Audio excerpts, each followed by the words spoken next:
बल ही जीवन है और दुर्बलता ही मरण। बल ही अनंत सुख है, अमर और शाश्वत जीवन है, और दुर्बलता ही मृत्यु। तुम जो कुछ सोचोगे तुम वही हो जाओगे। यदि तुम अपने को दुर्बल समझोगे तो तुम दुर्बल हो जाओगे। वीर्यवान सोचोगे तो वीर्यवान बन जाओगे। यदि तुम अपने को अपवित्र सोचोगे तो तुम अपवित्र हो जाओगे। अपने को शुद्ध सोचोगे तो शुद्ध हो जाओगे। इससे हमको शिक्षा मिलती है कि हम अपने को कमजोर न समझें, प्रत्युत अपने को वीर्यवान, सर्वशक्तिमान और सर्वज्ञ माने। कमजोर ना तो इस जीवन के योग्य है, ना किसी पर जीवन के। दुर्बलता से मनुष्य गुलाम बनता है। दुर्बलता से ही सब प्रकार के शारीरिक और मानसिक दुख आते हैं। दुर्बलता ही मृत्यु है। लाखों करोड़ों कीटाणु हमारे आसपास हैं, पर जब तक हम दुर्बल नहीं होते, जब तक शरीर उनके प्रति पूर्व प्रवृत्त नहीं होता, तब तक वे हमें कोई हानि नहीं पहुंचा सकते। ऐसे करोड़ों दुख रूपी कीटाणु हमारे आसपास क्यों ना मंडराते रहें, पर कुछ चिंता न करो। जब तक हमारा मन कमजोर नहीं होता, तब तक उनकी हिम्मत नहीं कि वे हमारे पास भटके। उनमें ताकत नहीं कि वे हम पर हमला करें।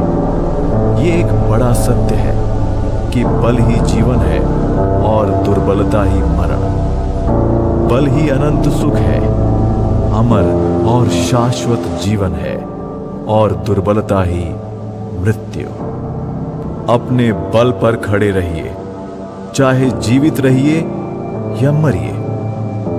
यदि जगत में कोई पाप है तो वो है दुर्बलता। दुर्बलता ही मृत्यु है, दुर्बलता ही पाप है। इसीलिए सब प्रकार से दुर्बलता का त्याग कीजिए।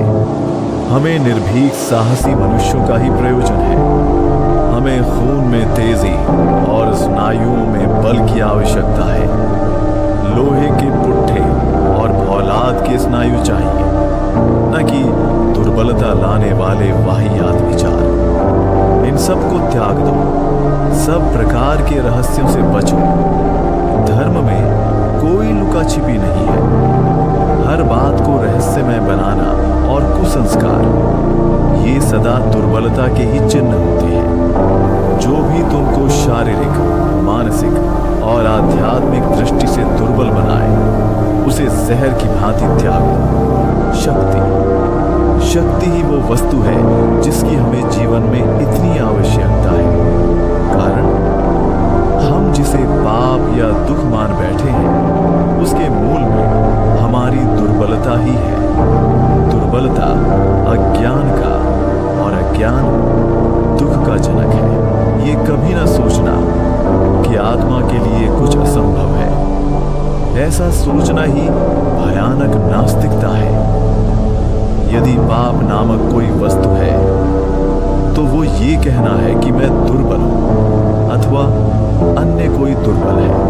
मनुष्य को दुर्बल ना सोचो, उसे दुर्बल ना कहो। समझ लो कि एक दुर्बलता शब्द से ही सब पापों और संपूर्ण अशुभ कर्मों का निर्देश हो जाता है। सारे दोषपूर्ण कार्यों की मूल प्रेरक दुर्बलता ही है। दुर्बलता के कारण ही मनुष्य सभी स्वार्थों में प्रवृत्त होता है। दुर्बलता के कारण ही मनुष्य दूसरों को कष्ट पहुंचाता है। दुर्बलता के कारण ही मनुष्य अपना सच्चा स्वरूप प्रकाशित नहीं कर सकता। आखिर ये सब पाप, दुख आदि क्या है? ये सब दुर्बलता के ही फल हैं। लोग बचपन से ही शिक्षा पाते हैं कि वे दुर्बल हैं, पापी हैं। इस प्रकार की शिक्षा से संसार दिन पर दिन दुर्बल होता जा रहा है। उनको सिखाओ कि वे सब उसी अमृत की संतान हैं, और तो और जिसके भीतर आत्मा का प्रकाश अत्यंत क्षीण है, उसे भी यही शिक्षा दो। बचपन से ही उनके मस्तिष्क में इस प्रकार के विचार प्रविष्ट हो जाएं, जिससे उनकी यथार्थ सहायता हो सके, जो उनको सबल बना दे, जिनसे उनका कुछ यथार्थ हित हो। दुर्बलता और अवसाद कारक विचार उनके मस्तिष्क में प्रवेश ही न करें। तुम्हारी और मेरी नसों में एक ही रक्त का प्रवाह हो रहा है। तुम्हारा जीवन मरण मेरा भी जीवन मरण है। मैं तुमसे पूर्वोक्त कारणों से कहता हूं कि हमको शक्ति, केवल शक्ति ही चाहिए, और उपनिषद शक्ति की विशाल खान है। उपनिषदों में ऐसी प्रचुर शक्ति विद्यमान है कि वे समस्त संसार को तेजस्वी बना सकते हैं। उनके द्वारा समस्त संसार पुनरुज्जीवित, सशक्त और वीर्य संपन्न हो सकता है। निराश मत हो, मार्ग बड़ा